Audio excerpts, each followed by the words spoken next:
سب سے پہلی بات عید کے حوالے سے جی یہ صدقہ فطر ہو یا یہ نماز ہو، یہ عید کے روز ہے. جی تو عید کے روز کو ہم پہلے سمجھیں. جی رمضان المبارک مکمل کرنے کے بعد عید کا دن رکھا گیا ہے اس امت کے لیے، جی اور عید کا دن خوشی کا دن ہے، جی اور اللہ تبارک و تعالیٰ کی جانب سے بندوں کے لیے مہمان نوازی کا دن ہے. جی بے شک، ماشاء اللہ.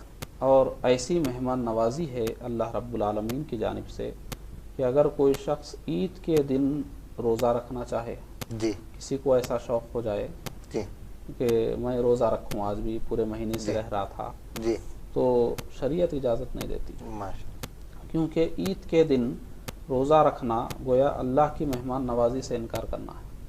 اچھا. کل تک روزہ تھا اللہ کے حکم سے، آج کھانا پینا ہے اللہ کے حکم اللہ سے، اصل اللہ کا حکم ہے. بے شک بے شک. تو یہ اتنی بڑی خوشی کا دن ہے کہ اللہ کی جانب سے مہمان نوازی ہے، اور اللہ تبارک و تعالیٰ کی جانب سے بندوں کے لیے اس میں بے شمار رحمتیں اور برکتیں ہیں.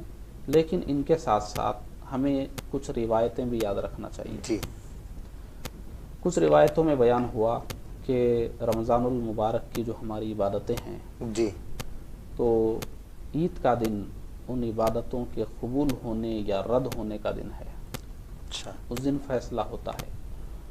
تو اس دن اللہ کا خوف ہمیں زیادہ ہونا چاہیے کہ آج ہماری عبادتوں کا فیصلہ ہے. جی تو اس دن صحابہ کرام سے، خلفائے راشدین سے بھی روایتیں ہیں کہ وہ اپنے گھروں کے دروازے بند کر کے جی اللہ کی بارگاہ میں وہ رو رہے تھے. اچھا. اور یہ دعا کر رہے تھے کہ اے اللہ ہماری عبادتوں کو قبول فرما لے، جی ہماری عبادتوں کو رد نہ فرما. وہ رو رہے تھے. جی تو ایک یہ پہلو بھی ہے عید کا کہ عید کو ہم بالکل ہی آزادی کا دن نہ سمجھیں. جی اس دن آپ خود اندازہ کریں، عید کا دن اللہ کی جانب سے خوشی کا دن ہے بندوں کے لیے، لیکن اللہ تعالیٰ نے اس خوشی کے دن کا آغاز نماز سے فرمایا جی کہ اللہ کی عبادت سے تم خوشی شروع کرو. سبحان اللہ.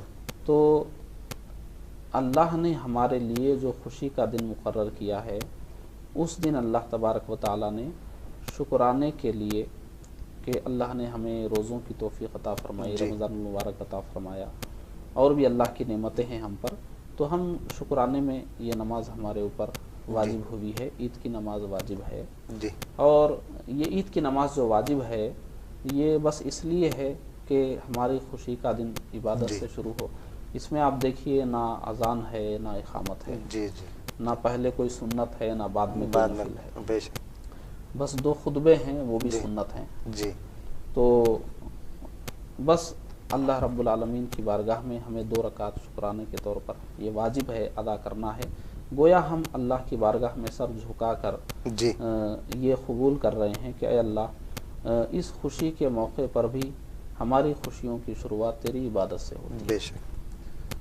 تو اس طرح یہ نماز ہے، اور یہ نماز واجب ہے. اس کا اپنا مخصوص طریقہ ہے جس جی میں 6 زائد تکبیریں ہوتی ہیں. جی عید کے موقع پر پہلے ہی اس کی تعلیم دی جاتی ہے. جی اور دوسری چیز، عید کے دن، عید ہمارے لیے خوشی کا دن ہے. اس جی دن حکم ہے کہ ہم مسکراہٹ اپنے چہرے پر رکھیں، کسی سے ملیں تو گرم جوشی کے ساتھ ملیں، سبحان. مبارکباد دیں. کسی سے کوئی ناراضی بھی ہے ان سے بھی ہم ملاقات کریں.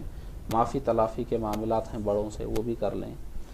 یہ ساری چیزیں. پھر جو عیدگاہ کے لیے جاتے ہیں کہ شہر سے باہر جاتے ہیں، جی اس میں بھی مسلمانوں کی شان و شوکت کا اظہار ہے جی کہ سارے مسلمان، اس میں بھی جو طریقہ ہے ایک راستے سے جائیں دوسرے راستے دوسرے سے آئیں، سے. تاکہ ہر جگہ کے لوگ مسلمانوں کا یہ جلوس دیکھ لیں. دیکھ. ادھر جی کے راستے والے بھی دیکھ لیں، ادھر کے راستے والے بھی دیکھ رہے ہیں، مسلمانوں کی شان و شوکت ظاہر ہو. جی تو یہ مسلمانوں کا ایک شعار ہے، شان و شوکت کے اظہار کا وقت ہے. جی تو عید کا دن ہمیں گناہوں میں نہیں گزارنا چاہیے. جی عید کا دن ہم یہ نہ سمجھیں کہ اب تک ہم پابند تھے، اب چھٹی ہو گئی. آج حضرت. جی ایسا نہیں. روزے کی چھٹی ہو گئی، تراویح کی چھٹی ہو گئی، لیکن ہم اللہ کے بندے ہیں، بندگی سے ہماری چھٹی نہیں ہو وہ تو ساری زندگی ہے. بے شک بے شک. تو عید کا دن ہمیں گناہوں میں نہیں گزارنا چاہیے. یہ ایک بات